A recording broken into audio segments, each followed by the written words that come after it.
Hello बच्चों, ये है आपका प्यारा सा चैनल विजनान क्लासेस और मैं हूं अजीत कुमार मिश्रा। तो चलो स्टार्ट करते हैं। Linear equation in two variable chapter 3 से स्टार्ट करने जा रहा हूं मैं। Linear equation in two variables है क्या? तो बेसिकली लीनियर इक्वेशन के बारे में पहले बात करते हैं। तो लीनियर इक्वेशन अगर किसी भी एक्सप्रेशन में वेरिएबल का पावर 1 हो तो उसको कहा जाता है linear equation. Highest power check करना है वेरिएबल का। अगर मैंने बोला कि 3x + 5 = 0 तो इसमें x टू द पावर 1 है, इट मींस लीनियर। अगर मैंने बोला 4y + 6 - 9y = 0 तो बच्चों याद रखना है वेरिएबल क्या है, पावर 1। पहले तो ऐसे सॉल्व करेंगे तो 4y - 9y हो जाएगा -5y + 6 = 0। ना यहाँ पे बात आती है linear equation in two variable. तो वेरिएबल कितना होना चाहिए? 2 होना चाहिए। और टू वेरिएबल के लिए हम ले सकते हैं x y y z r s, कुछ भी वेरिएबल हो सकता है। तो अगर ऐसा एक्सप्रेशन हो 3x + 4y = 5 या हो 3x - 2y + 3 = 0, कुछ भी हो, लेकिन यहां पे वेरिएबल 2 हो और पावर दोनों का 1 हो तो होगा linear equation in two variable. ना इस चैप्टर में क्या क्या बताया गया है आपको, हम उसके बारे में बात करेंगे। तो बच्चों यहाँ पे चैप्टर में कहा गया है सॉल्यूशन के बारे में, बात की गई है सॉल्यूशन के बारे में। तो क्या है सॉल्यूशन, बेसिकली उसके बारे में बात करते हैं और उसका ग्राफिकल रिप्रेजेंटेशन। तो बच्चों अगर हमारे एक्सप्रेशन में कुछ ऐसा है 3x + 2y + 5 = 0 तो इस इक्वेशन को अगर हम सॉल्व करें तो x और y के किसी वैल्यू के लिए ये इक्वेशन का राइट साइड क्या हो रहा होगा? 0 हो रहा होगा। अगर इस एक x = सम वैल्यू और y = सम वैल्यू के लिए इसका एक्सप्रेशन की वैल्यू 0 हो रही है तो ये इसका सॉल्यूशन है। और अगर हम इस इक्वेशन को ग्राफ पेपर पे ड्रॉ करेंगे तो कुछ ऐसे बनेगा और जो x और y आएगा वो होगा इस लाइन पे कोई पॉइंट। मान लेते हैं कि ये है पॉइंट ए। तो ग्राफ में अगर हम इस डायग्राम से समझे तो बेसिकली स्ट्रेट लाइन पे जितने पॉइंट्स हैं उतने सॉल्यूशन होंगे। तो इसमें कितने पॉइंट्स हैं? इनफाइनाइट पॉइंट्स हैं, तो इनफाइनाइट सॉल्यूशन होंगे।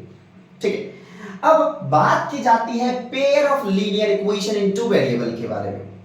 तो पेयर ऑफ लीनियर इक्वेशन में मींस एक इक्वेशन ये है और दूसरा इक्वेशन और आएगा। तो उसका स्टैंडर्ड फॉर्म क्या है वो मैं नोट करने के लिए जा रहा हूं। तो चलो नोट करते हैं स्टैंडर्ड फॉर्म। यहां पे देखते हैं सबसे पहले उसका स्टैंडर्ड फॉर्म नोट करो। तो स्टैंडर्ड फॉर्म क्या है? a1x + b1y + c1 = 0। ये हो गया इक्वेशन फर्स्ट। दूसरा, पेयर मींस हमेशा 2 होना चाहिए। जैसे पेयर ऑफ शूज होता है वैसे pair of equation, pair of linear equation into variable, pair of equation. So pair direct, ठीक है। And second equation a2x + b2y + c2 = 0, equation second. बच्चों अब इस इक्वेशन में कुछ प्रॉपर्टी इस बुक में मेंशन किया गया है इस इक्वेशन के बारे में कि अगर ये स्टैंडर्ड फॉर्म हो, इस तरह से इक्वेशन हो तो हमारे पास कुछ प्रॉपर्टी है टू आइडेंटिफाई कि सॉल्यूशन होगा या नहीं होगा। तो वो हम कैसे आइडेंटिफाई करते हैं, चलो इसके बारे में बात करते हैं। अगर a1/a2 is equal to b1/b2 ना हो तो यह जो लाइन होगा वह एक दूसरे को इंटरसेक्ट करेगा, तो इंटरसेक्टिंग लाइंस होंगे। दूसरा प्रॉपर्टी है कि अगर ये इक्वल हो जाए a1/a2 = b1/b2 और is not equal to c1/c2 तो बच्चों इसका सॉल्यूशन नहीं होगा, ये होगा पैरेलल लाइन। और पैरेलल लाइन में ये बताइए कि क्या दो लाइन किसी भी पॉइंट पे मीट करेगा? तो इसका कोई भी कॉमन सॉल्यूशन नहीं होने वाला है। कोई भी कॉमन सॉल्यूशन नहीं होगा। इसका मतलब ये नहीं है कि इसका एक सॉल्यूशन नहीं हो सकता, इसका सॉल्यूशन नहीं हो सकता। दोनों का एक वैल्यू के लिए दोनों क्वालिफाई नहीं करेंगे, किसी एक वैल्यू के लिए दोनों की वैल्यू 0 नहीं आएगी। तो इसका मतलब है कि ये पैरेलल लाइन है, इसका मतलब इस दोनों का एक वैल्यू, x की एक वैल्यू और y की एक वैल्यू दोनों के लिए नहीं आएगा। थर्ड पॉइंट, तो अगर a1 upon a2 is equal to b1 upon b2 हो एंड c1 अपॉन c2 भी हो, देन ऐसे कंडीशन में ये जो लाइन होता है एक दूसरे पे क्या होता है, कोइंसिडेंट लाइन होता है। और कोइंसिडेंट लाइन मींस कोइंसिडेंट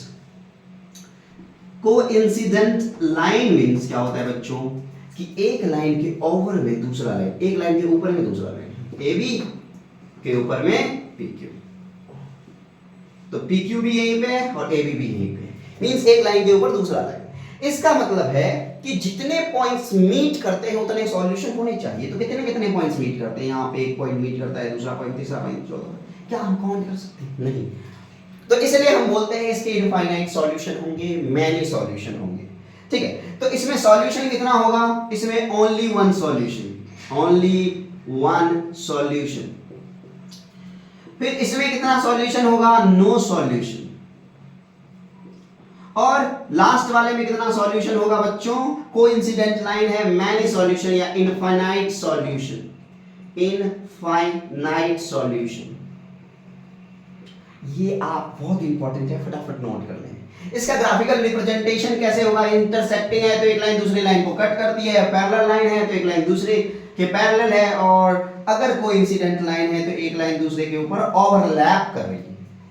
ठीक है, सो ये हो गया, ये आप नोट कर लें। हम आगे बढ़ेंगे कुछ क्वेश्चंस के साथ और मैं आपको बताऊंगा कि नेक्स्ट एक्सरसाइज कितना इजी है। चलो फटाफट नोट करो आप।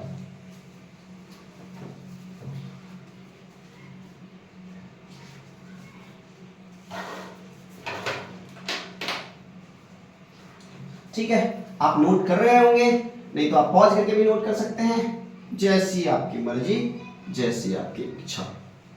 चलो स्टार्ट करते हैं। ठीक है, सो नेक्स्ट क्वेश्चन करने जा रहे हैं।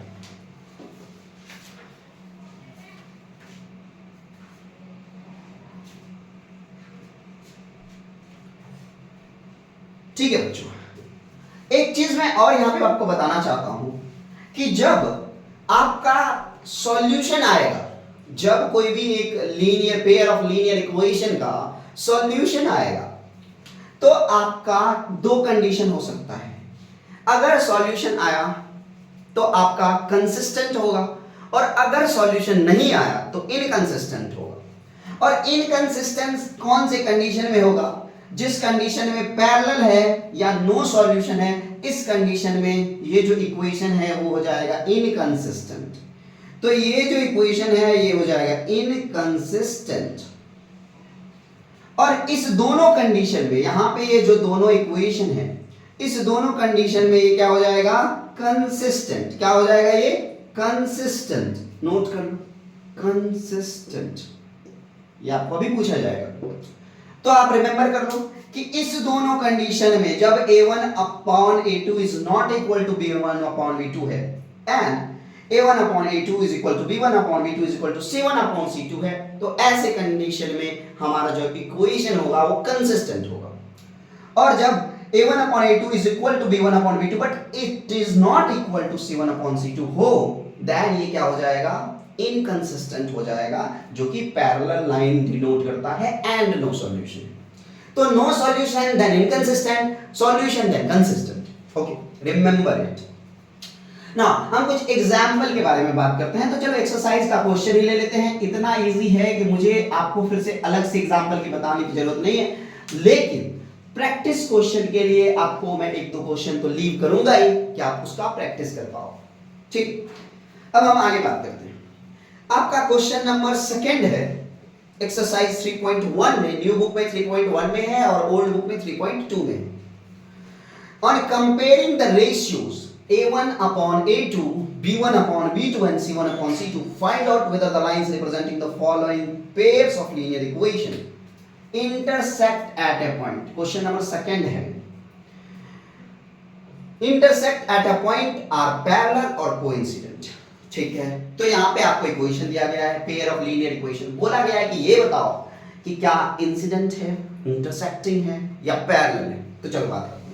क्वेश्चन नंबर सेकंड का फर्स्ट है कि 5x minus 4y plus 8 is equal to 0। This is equation number first. दूसरा इक्वेशन क्या है, 7x plus 6y minus 9 is equal to 0। बच्चों ये है इक्वेशन सेकंड। अभी मैंने आपको दो पेयर ऑफ लीनियर इक्वेशन बताया था और दोनों को मैंने आपको बताया था कि कैसे नोट करेंगे। तो यहां पे देखते हैं a1x plus b1y plus c1 is equal to 0, a2x plus b2y plus c2 is equal to 0।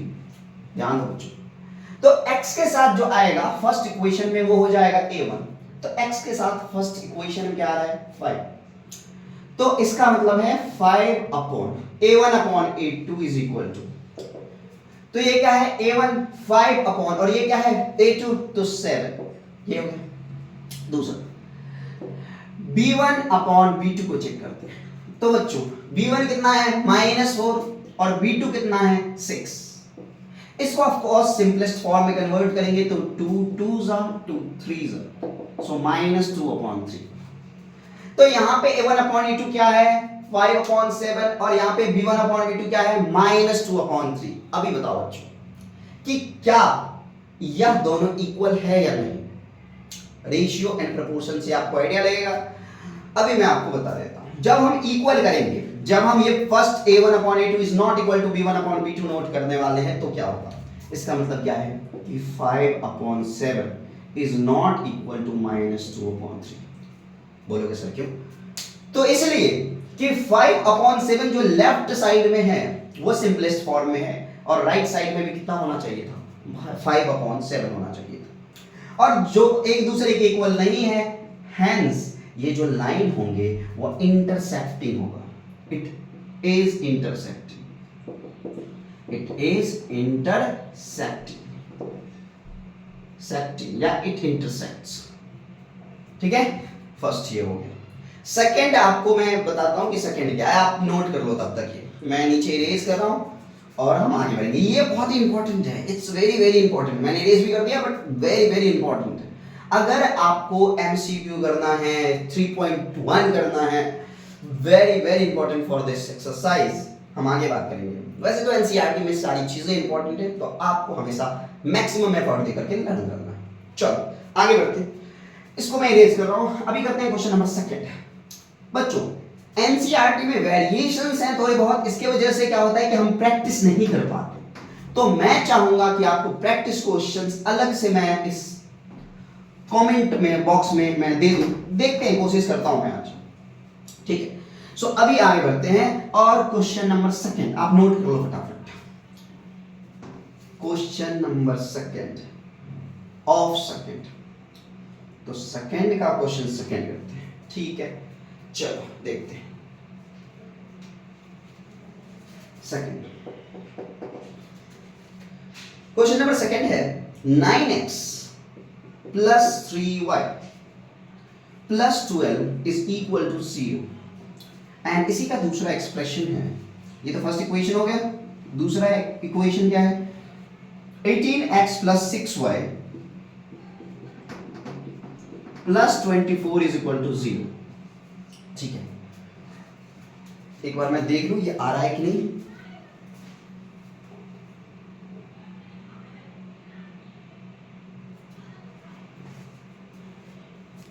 ठीक है बच्चों, अप्रॉक्स यहां तक आ रहा है। ठीक है ना, यहां पे ध्यान दो। सो मैं इसको इरेज करना चाहता हूं, आप पहले नोट कर लो फटाफट वो सब, और मैं इरेज ही कर देता हूं पहले। ठीक है, तो जब इसको हम नॉर्मली नोट करेंगे इस स्टैंडर्ड इक्वेशन के फॉर्म में। चलो ये भी इरेज हो गया, बुरा हुआ कोई नहीं। अच्छा करने वाला कौन? मैं। चलो आ जाओ। a1x plus b1y plus c1, a2x plus b2y plus c2। ठीक है, अब इस इक्वेशन को यहां पे नोट करने वाले हैं 9x plus 3y plus 12 is equal to 0, 18x plus 6y plus 24 is equal to 0। Equation second, equation first. ना यहां पे ध्यान देते हैं a1 upon a2 is equal to, बच्चों यहां पे देखो 9 upon 18, 9 upon 18 a1 upon a2, 9 1 जा 9 2 जा तो 1 अपॉन 2। सिंपलेस्ट फॉर्म में हमें चलाना, क्योंकि हो सकता है कि ये अलग इक्विवेलेंट फॉर्म में हो जो आपको कंफ्यूज करे। तो b1 upon b2 is equal to c1 upon c2। अगर ये इक्वल होगा तो फिर आगे चेक करेंगे, अगर नहीं इक्वल हुआ तो आगे चेक करेंगे, और सॉरी नहीं इक्वल हुआ तो आगे चेक नहीं करेंगे, और इक्वल हुआ तो आगे चेक करेंगे। ठीक है ना। b1 upon b2 is equal to 3 upon 6, 3 1 जा 3 2 जा। अभी मैंने क्यों बोला वो चीज, तो देखो अगर a1 upon a2 is not equal to b1 upon b2, यहीं पे कहानी करो, इसके अलावा कुछ भी आगे नहीं कर रहा।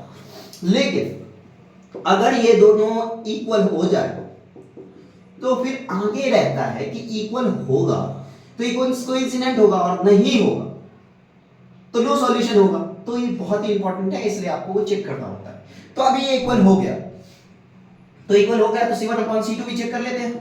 c1 upon c2 is equal to 12 upon 24। सब कुछ इक्वल होगा। ठीक है, सो इसका मतलब है कि 1 अपॉन 2 1 अपॉन 2 1 अपॉन 2। ठीक है, सो इसका मतलब क्या है कि ये सभी इक्वल है। चलो देखते हैं, तो इक्वल करते हैं a1 therefore a1 upon a2 is equal to b1 upon b2 is equal to c1 upon c2।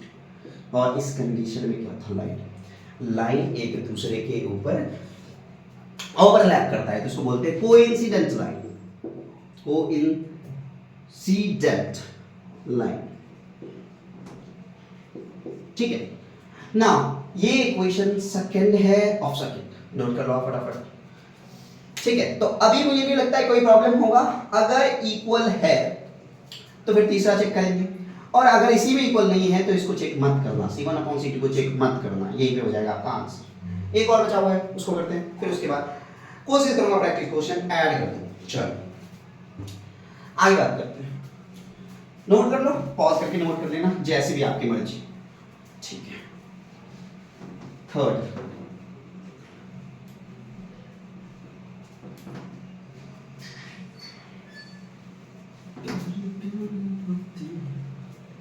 चलो स्टार्ट करते हैं। हाँ, इक्वेशन क्वेश्चन नंबर थर्ड है 6x minus 3y plus 10 is equal to 0, 2x minus y plus 9 is equal to 0।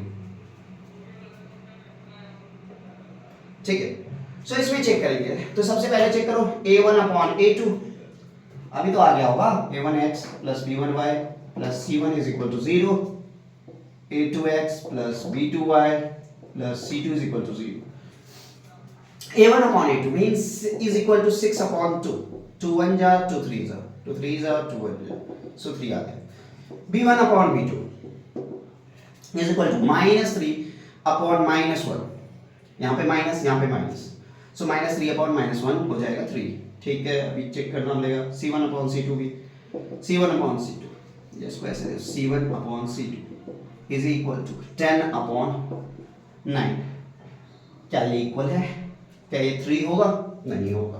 इसका मतलब है a1 upon a2 is equal to b1 upon b2 but it is not equal to c1 upon c2। बच्चों बताओ ऐसे condition में ये line क्या होता है? एक दूसरे के पैरेलल होता है। तो लाइन क्या है? पैरेलल। तो यहाँ पे नोट करेंगे इट इज पैरेलल। पैरेलल ये हो गया बच्चों। अब इसके नेक्स्ट क्वेश्चन में बात की जा रही है, क्वेश्चन नंबर 3 में, कि on comparing the ratios of a1 a2 b1 b2 c1 c2 find out whether the pair of linear equations are consistent और इनकंसिस्टेंट। तो अगर इनकंसिस्टेंट होगा तो ये कंडीशन फॉर्म होगा, और अगर कंसिस्टेंट होगा तो इसके अलावा वाला सारा कंडीशन फॉर्म होगा। चलो ठीक है, आप नोट कर लो, फटाफट मैं रेज कर रहा हूं और नेक्स्ट क्वेश्चन करते हैं। हो गया? चलो अच्छी बात है,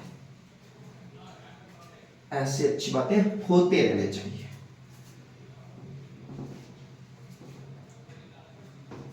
जिंदगी।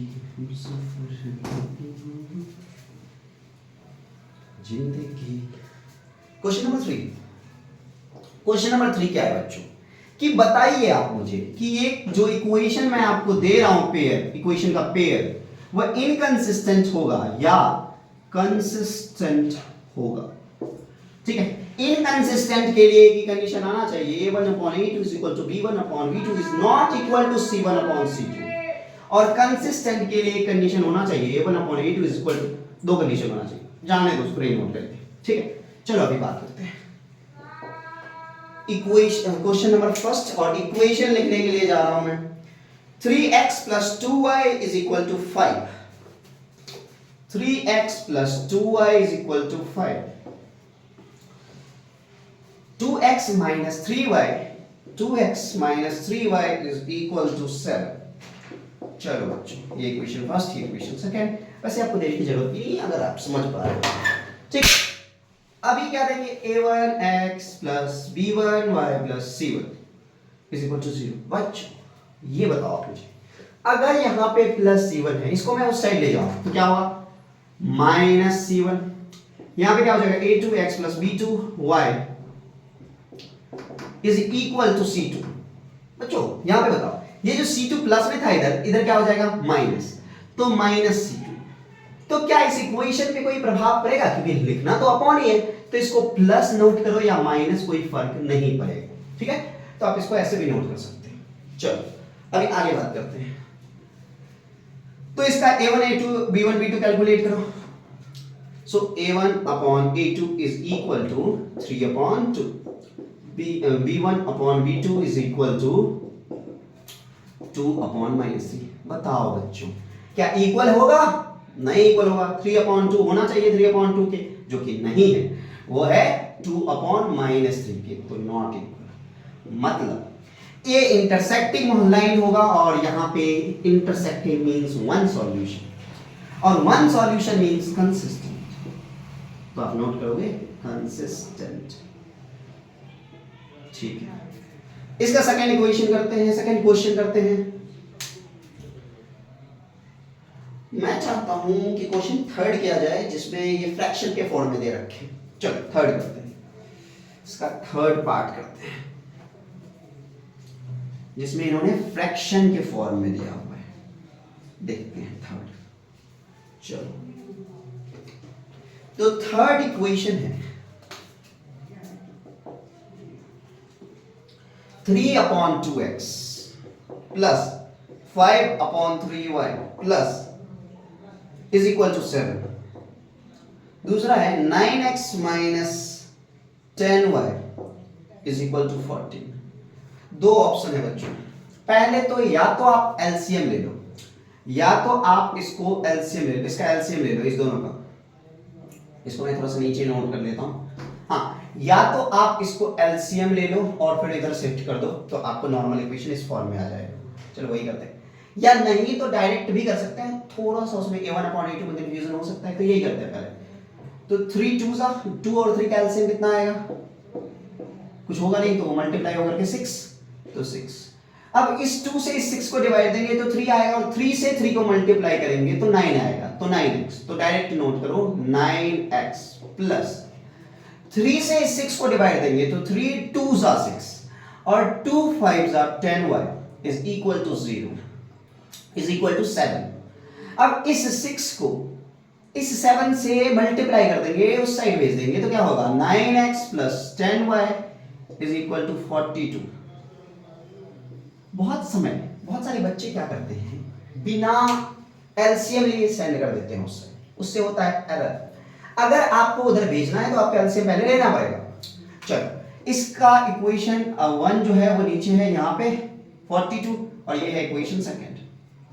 चलो अभी आगे बात करते हैं।